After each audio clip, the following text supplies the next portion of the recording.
And I am still of the record, even after Sunday's debacle, that they're not going to do anything. And I don't think they should.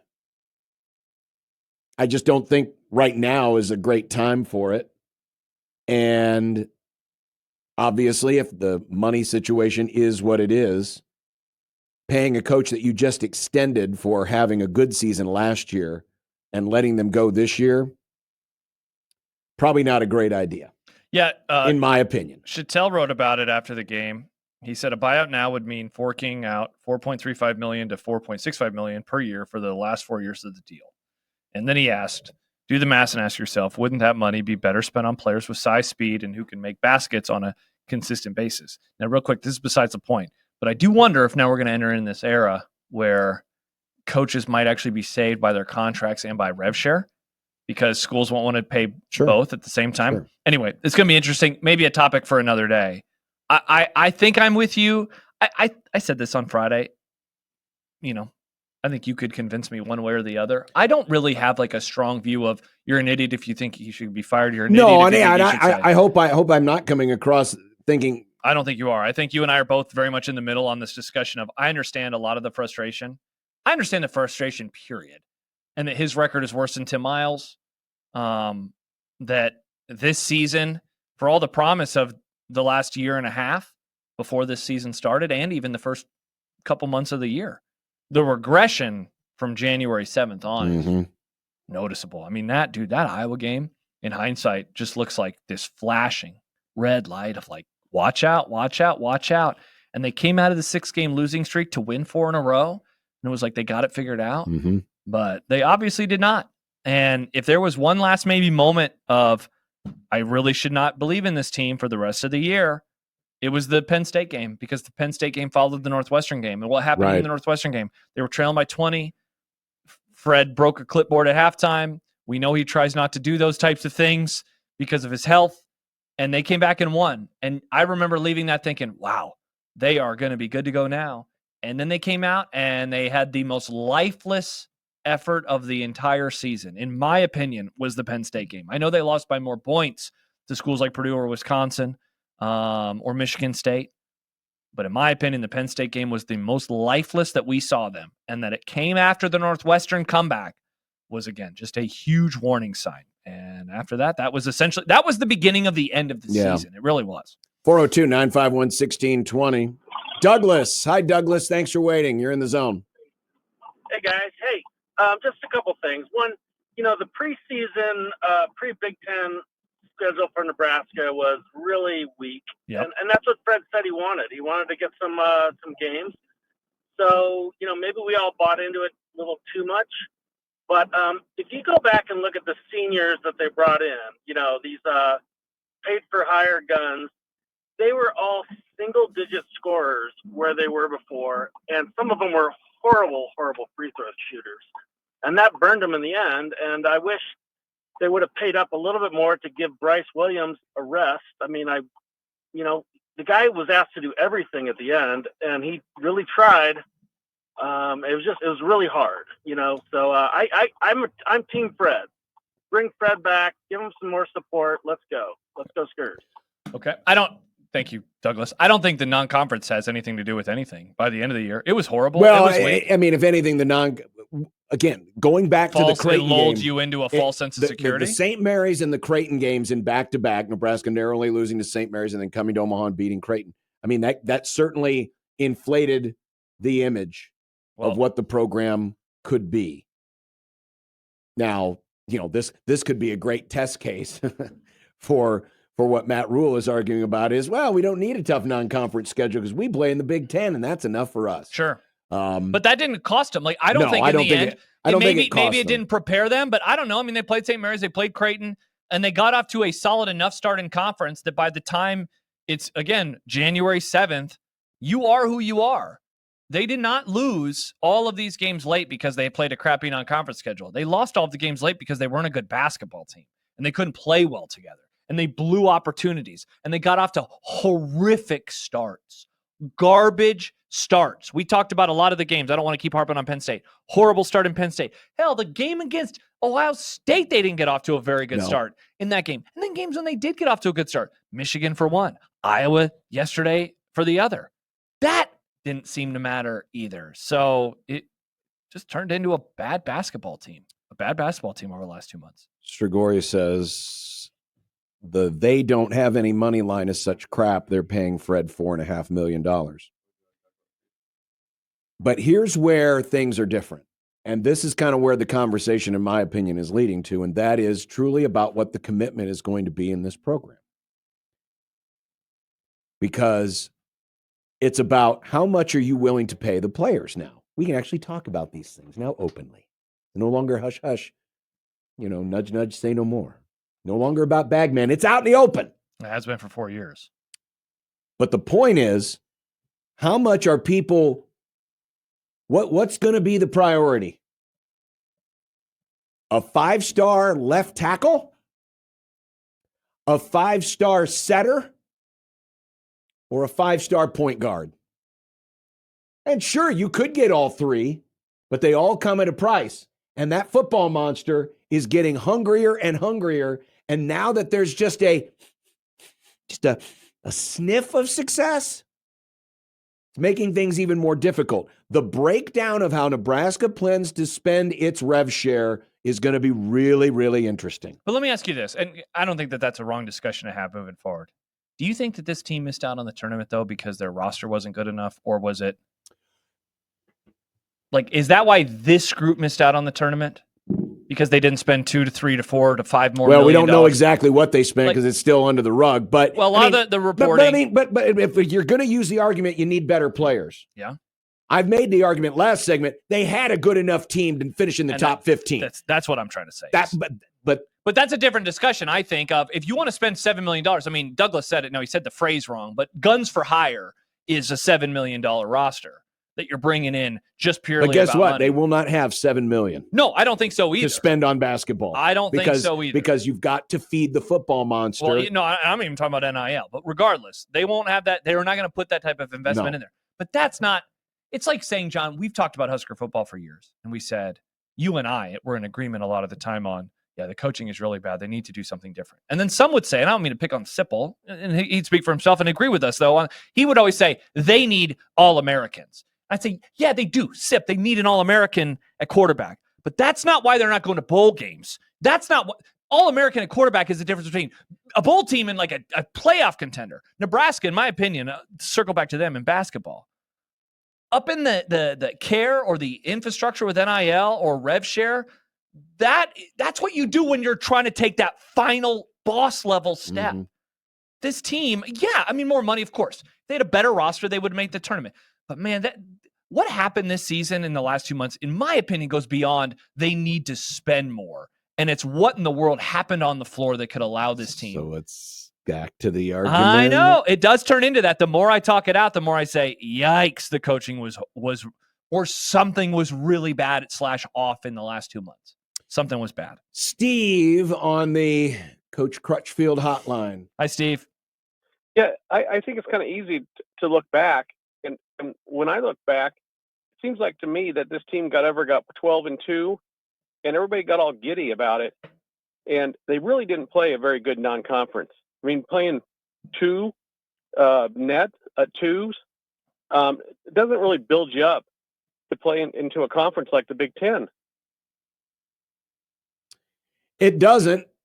So you think that explains the struggles is the bad non-con? No, I'm saying that the non-con didn't give a good impression of what this team is or was. And everybody wanted to jump on the bandwagon and think that they were great. Well, and this goes back to the argument, of Matt Rule. Why do we need to play those games? Fred didn't say it, but he could have. Yeah. We don't need to play those games. We're going to be in the Big Ten. So we wanted to, wanted to have a nice, an easier runway to get this plane off the ground. And the plane did get off the ground. And then they hit some turbulence and nosedive into the ground.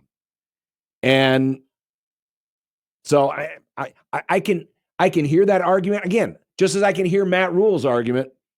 I'm not as passionate about the lack of non-conference games for basketball because there's plenty of inventory out there. So if Nebraska's not playing North Carolina or Duke, North Carolina or Duke don't want to play Nebraska, so no worries there. Right. But if you look at it from a iron sharpens iron circumstance, could that be an issue? Maybe. But that still doesn't explain how the team just collapsed in critical moments. Multiple comments coming in about the types of players that they have. Douglas writes on YouTube, Iowa had 5 Iowa dudes, 2 from Northern Illinois. So 7 again. I see so bad at typing sometimes. Basically, it's just Nebraska doesn't have any local players. Adam texts in along those lines too. You look at the players, and maybe less local, but more players out of high school, that they don't have players out of high school.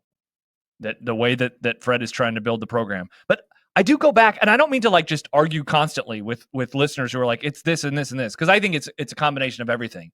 But O-Trip sits on something that maybe we just don't talk about enough. Who in the world would want to play at Nebraska? They can't pay like the richest, and they don't have the brand like the best.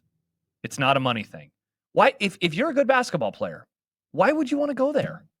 Great question. Why? I mean, like, why? And if you're a great local player, I mean, we've got. Why would you want to go there? We've got the John Tangis, we've got the Hunter Salases who have left the state and have had success outside of the state. Well, what was one of the reasons why they left the state? Because there wasn't anything emotionally keeping them there. Now, part of it too may have been, at least with Tanji's case, maybe not enough recruiting on him. Obviously, Salas was heavily recruited in this area. And sometimes kids want to leave, but there's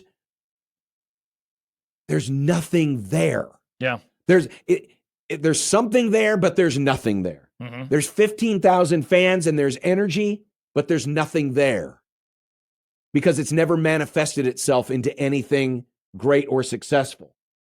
The reason why young people grew up wanting to play for Nebraska was because they were good at football. Or now with girls, they're good at volleyball. Yeah. And it was a point of statewide pride, which is why good young local talent wanted to play at those schools. Nebraska basketball has never really had that. I mean, they had the moment, and they certainly had the decade of the 90s, which was good, and they did have some good Omaha products. But also keep in mind, now that we're in the era of NIL, and we talked about this with football, guess what? It's come to basketball too. How many teams are going to take the chance on the borderline good local prospect if they need to rebuild quickly and instead can go get a gun for hire from, someplace where they've already played college basketball? A mid-major, a really good player to mid-major. Those are some of the casualties of this era of college sports. So I don't even know if we can have the argument as much as we used to about, well, Nebraska just doesn't do enough recruiting local kids. Well, guess what?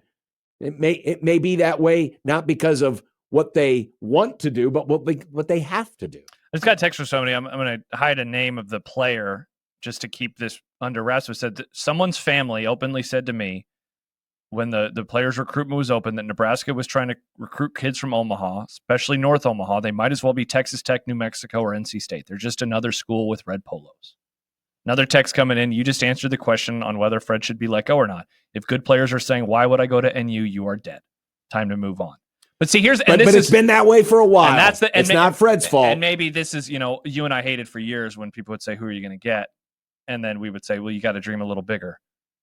This is where I do sometimes turn into who are you going to get, and it just sounds so defeatist, but I feel like a defeatist with this program but why should I expect it to change? And why are the good players going to come here? I'm talking with our Wisconsin fan in the audience, Kyle, and he says, I don't understand.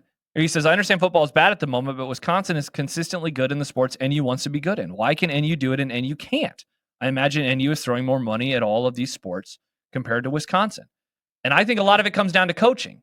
But the other thing Wisconsin has is that because they have been successful, they can still lean on their success. If you're a good player, I understand wanting to go to Wisconsin. Whether or not you think Greg Gard is as good as Bo Ryan, because I don't think he is, right? Like they haven't had the success that Bo Ryan had. Still a good program. It's a great still program. Still a very good program. And so they have proof of concept. I love that term, proof of concept. They have proof of concept. And so, yeah, Nebraska can offer more. In theory, they could offer more money. But even if they do. Can they? Well, I don't know. Can they? Maybe. Do they? I don't think so. But how much of that's on the program? How much of that's on Fred? We don't know for sure. Yeah, Chattel said in his column that he has heard that they are spending on the lower end, which is between $2 and $3 million. I heard the same thing from somebody that I trust over the weekend. So if you're starting there, that's what they're spending. Now, I would ask this, because I had this question posed to me. Go ahead, sorry. How much? No, you're good. How much is Fred doing the types of things that he needs to do to raise money? I had that question posed to me. Now, I don't know the answer, but if somebody's posing that to me who probably knows the answer, I'm saying, that's pretty interesting. Is that not happening as much as it should be with him or with the program in general? Are they spending on the quote-unquote low end because that's what they have versus that's what they're willing to do? Yeah, that's a good question. Because I could argue that it's what they have. Because remember, you have a giant mouth to feed, and you have another pretty decent-sized mouth to feed in that athletic department. Because you don't want to lose your good mojo in volleyball. So you're going to spend there. Now, I honestly don't know the answer to this question, but are you spending as much for a, 5-star setter as you are for a 5-star point guard? My guess is no. You'd assume not. But Nebraska is also not shopping in that market necessarily. Yeah. But you still have that mouth to feed, and football's getting better. Yeah, Randy says, what's your guess on what Nebraska spends versus Creighton or Iowa? Definitely less than Creighton. I don't know what they spend versus Iowa. I don't know what Iowa's and Iowa's. But you know what? Because guess what? Creighton's that's Creighton football. Okay? Yeah, it's their version. It's their football. That's their football. That's their money sport. It's the thing that they care about. And it's the thing that drives the bus. Football drives the bus. That's something that's always been there with Nebraska athletics. And that's the way it is at most football schools. And if you have a player that is considering Creighton and Nebraska, let's just say that there is this person, he's down to those two schools. And Nebraska's offering, and we'll just use easy numbers to figure out, right? Nebraska's offering 100 versus 75 for Creighton. Is that enough to make up the difference in what you expect the coaching level to be at Creighton? We talked for years before NIL about Alabama. Well, no, post-NIL, excuse me. How Alabama has benefited when they had Saban from the Saban bump. I will take less to go to Alabama because I am not playing for this contract. Mm-hmm. I am paying for the NFL. Or I'm playing to get to the NFL. And he is going to help me along. And so Nebraska could offer, again, the same amount of money as Alabama. Come on.